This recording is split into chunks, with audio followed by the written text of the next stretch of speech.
Saudara-saudari yang dikasihi Tuhan, pada hari Minggu Paskah kedua, gereja merayakan pesta kerahiman ilahi.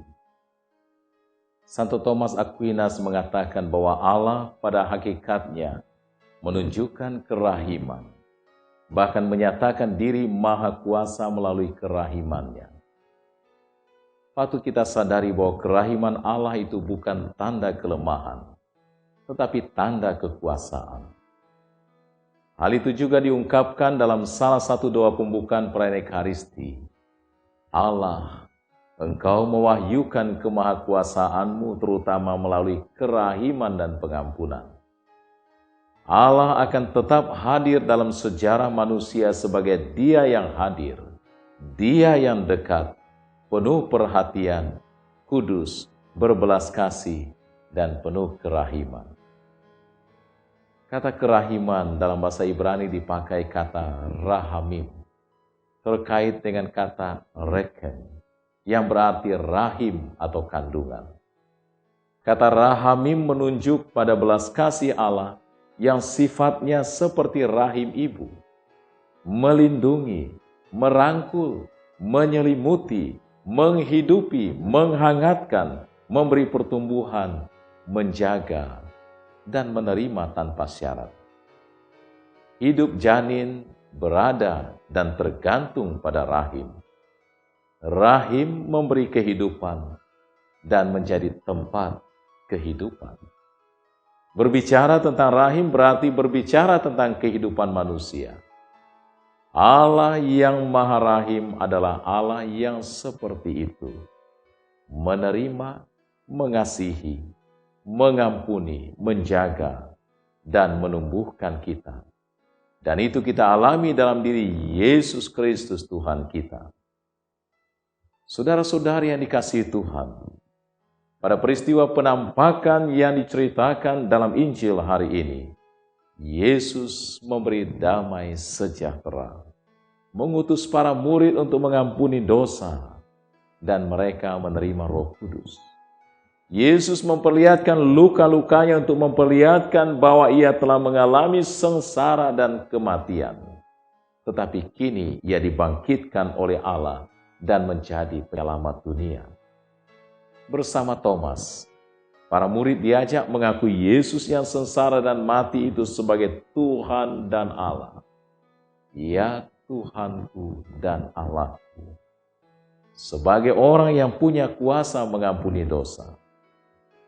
Para murid yang hidup dalam ketakutan akan ancaman keamanan hidup dan rasa sesal karena mengikuti orang yang dinyatakan sesat oleh pemimpin Yahudi, mengalami ketertutupan terhadap sesama di luar mereka, dan dalam Rasul Thomas juga mengalami ketertutupan dan perpecahan di antara mereka sendiri. Tetapi Yesus sama sekali tidak menegur, apalagi memarahi mereka karena pengkhianatan atau ketidakpercayaan Thomas. Tuhan Yesus memberi mereka kesempatan dan kepercayaan untuk membaharui hidup mereka. Yesus selalu melindungi, memahami, memaafkan, merengkuh, memberi keberanian, membekali para murid dan membekali kita dengan gizi kehidupan, dan menyertai kita dalam setiap peziarahan hidup. Menerima, mengampuni, dan menumbuhkan hidup baru dalam diri manusia yang percaya. Itulah hidup dalam kerahiman Allah. Soko guru hidup gereja adalah kerahiman dan belas kasih. Aku menghendaki pesta kerahiman ilahi menjadi tempat perlindungan dan tempat bernaung bagi segenap jiwa-jiwa, teristimewa para pendosa yang malang. Pada hari itu lubuk belas kasihku yang paling lemah lembut akan terbuka. Aku akan mencurahkan suatu samudera rahmat atas jiwa-jiwa yang menghampiri sumber kerahimanku. Begitulah pesan Yesus yang diterima oleh Santa Faustina, penerima anugerah kerahiman Allah. Pengalaman Paskah adalah pengalaman menerima kerahiman Allah. Saudara-saudari yang dikasihi Tuhan, kemahakuasaan Tuhan terletak pada kerahiman, pengampunan, dan belas kasih-Nya. Disinilah letak kesejatian Tuhan.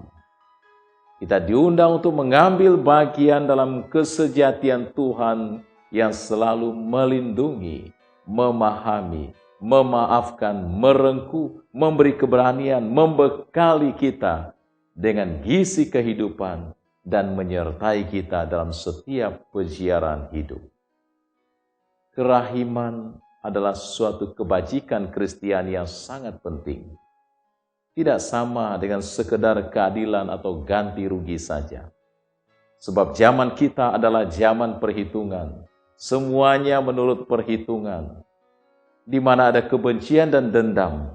Di mana ada kemiskinan dan kelimpahan kekayaan. Di mana ada penderitaan dan pembunuhan. Disitulah sungguh mutlak dibutuhkan rahmat kerahiman. Di mana martabat dan kehormatan kepada manusia tidak ada, di situ mutlak dibutuhkan kasih kerahiman. Pesta kerahiman ilahi berarti bahwa Allah sungguh mengasihi kita. Kita semua, betapapun besarnya dosa kita. Kerahiman Allah lebih besar daripada dosa-dosa kita. Demikianlah kita dapat selalu percaya akan kesetiaan kasih-Nya dan menerima kerahiman-Nya.